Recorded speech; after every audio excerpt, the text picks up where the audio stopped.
Hello girls and boys, स्वागत है आपका आज के इस वीडियो के अंदर। फ्रेंड, आज के इस वीडियो में हम जिस विषय के बारे में चर्चा करने जा रहे हैं वो है विज्ञान विषय की पाठ्य योजना। जो थंबनेल है मैंने आपको बता दिया, जो आपका प्रकरण है वो है प्लास्टिक। तो चलिए शुरू करते हैं। सबसे पहले जो आपकी दैनिक पाठ्य योजना डायरी है उसके ऊपर आपको पाठ्य योजना का क्रमांक लगाना है और जिस विद्यालय में आपको प्रशिक्षण प्रोग्राम चल रहा है उस विद्यालय का नाम, कक्षा, विषय, दिनांक वगैरह, आपका नाम वगैरह सारी चीज़ों को आप ध्यानपूर्वक भर लीजिएगा। आज का जो अपना प्रकरण है वो प्लास्टिक, तो इसके ऊपर विस्तार पूर्वक चर्चा करेंगे। तो इसके अंदर आपको 2 कॉलम तैयार कर लेंगे, शिक्षण के उद्देश्य और अपेक्षित व्यवहारगत परिवर्तन। फ्रेंड, ये 2 कॉलम तैयार करने के पश्चात देखिए मैंने आपको 6 शिक्षण के उद्देश्य और इससे संबंधित अपेक्षित व्यवहारगत परिवर्तन लिखा लें। शिक्षण के उद्देश्य के बारे में से तात्पर्य ये है कि छात्र अध्यापक शिक्षक द्वारा आपके द्वारा बच्चे को जिस विषय वस्तु के बारे में पढ़ाया जा रहा है उससे बच्चे के अंदर क्या परिवर्तन आएगा या आप बच्चे के अंदर क्या परिवर्तन लाना चाह रहे हैं, वही आपके क्या हो जाएंगे, शिक्षण के उद्देश्य हो जाएंगे। तो इस प्रकार से आपको इन सारी चीज़ों को लिखना है। इसके पश्चात आती है आपकी सहायक सामग्री, तो लपेट, प्लग, चौक, डस्टर, संकेतक वगैरह सारी चीज़ें पूर्व ज्ञान में आप लिखेंगे। विद्यार्थी प्लास्टिक के बारे में सामान्य जानकारी पूर्व में रखते हैं। नेक्स्ट हेडिंग आती है आपकी प्रस्तावना। इसके अंदर आपको 2 कॉलम तैयार कर लेने हैं, छात्र अध्यापक क्रिया और छात्र क्रिया। जो प्रस्तावना प्रश्न होता है इसके अंदर आपके द्वारा या बच्चों से कम 4 या 5 प्रश्न बच्चों से किया जाता है और ये प्रश्न आपके द्वारा तार्किक क्रम में करने चाहिए। इस प्रकार से जो आपकी पाठ्य योजना है वो सबसे अगर अच्छी बनानी है तो आपको प्रस्तावना प्रश्न सबसे अच्छा तैयार करना होगा। तो इस प्रकार से इन सारे प्रश्नों को आप लिख लीजिए। नेक्स्ट हेडिंग आपके उद्देश्य कथन मिलकर बच्चों आज हम प्लास्टिक के बारे में विस्तार पूर्वक अध्ययन करेंगे।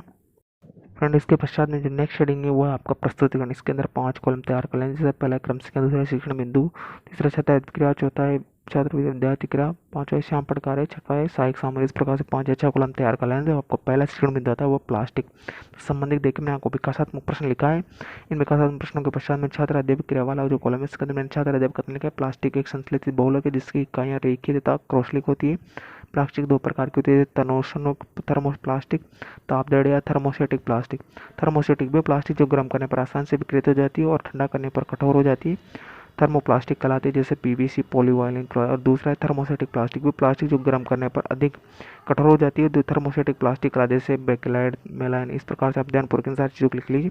छात्र क्रिया वाला कॉलम भी मैंने कंप्लीट कर लिया और जो श्याम पटकार वाला कॉलम मैंने ब्लैक चार्ट लगाया उसके अंदर लिखा है। ध्यानपूर्वक आप इन सारी चीज़ों को लिख लीजिए। अब आते हैं इसके बोधात्मक प्रश्न। जो आप बोधात्मक प्रश्नों को भी आप कंप्लीट कर लीजिए। बच्चे आसानी से इन प्रश्नों को उत्तर दे देंगे, बच्चों ने भी पढ़ा है, इस वजह से बोधात्मक प्रश्न कंप्लीट हो जाएंगे। द्वितीय शिक्षण में 2 आता है आपका प्लास्टिक के उपयोग।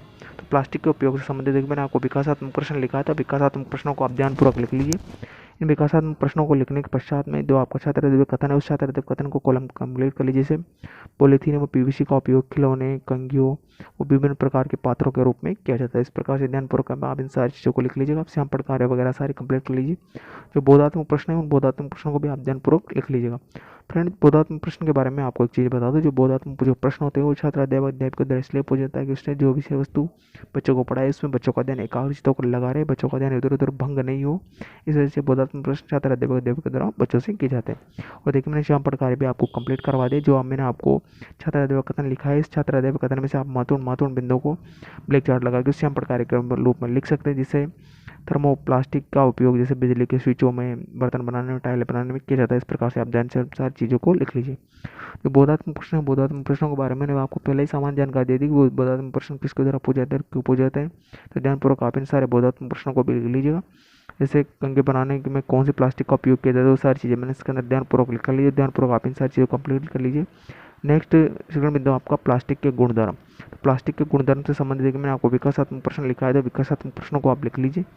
उसका जो छात्र अध्यापक कथन है, जैसे पॉलीथीन विद्युत तथा ऊष्मा का कुचालक होता है, अर्थात प्लास्टिक विद्युत व ऊष्मा का कुचालक होता है। इस प्रकार से आप ध्यानपूर्वक इन सारी चीज़ों को लिख लीजिए। छात्र अध्यापक कथन वगैरह जो मैंने आपको श्याम पटकार के अंदर जैसे प्लास्टिक के जो गुण है, जो क्या क्या होते हैं, विद्युत ऊष्मा का कुचालक होता है, हल्की होती है, धातुओं से सस्ती होती है, क्रियाशील सभी प्रकार के रंग में उपलब्ध होती है।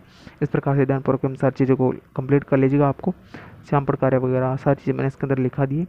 नेक्स्ट हेडिंग जो निकल के आती है आपकी वो आपकी आती है बोधात्मक प्रश्न। बोधात्मक प्रश्नों को भी आप कंप्लीट करें। इसके पश्चात में आते हैं आपके मूल्यांकन प्रश्न। फ्रेंड, जो मूल्यांकन प्रश्न होते हैं वो छात्र अध्यापक के द्वारा किए जाते हैं और वे किसी प्रकार से बच्चों का मूल्यांकन कर सकते हैं।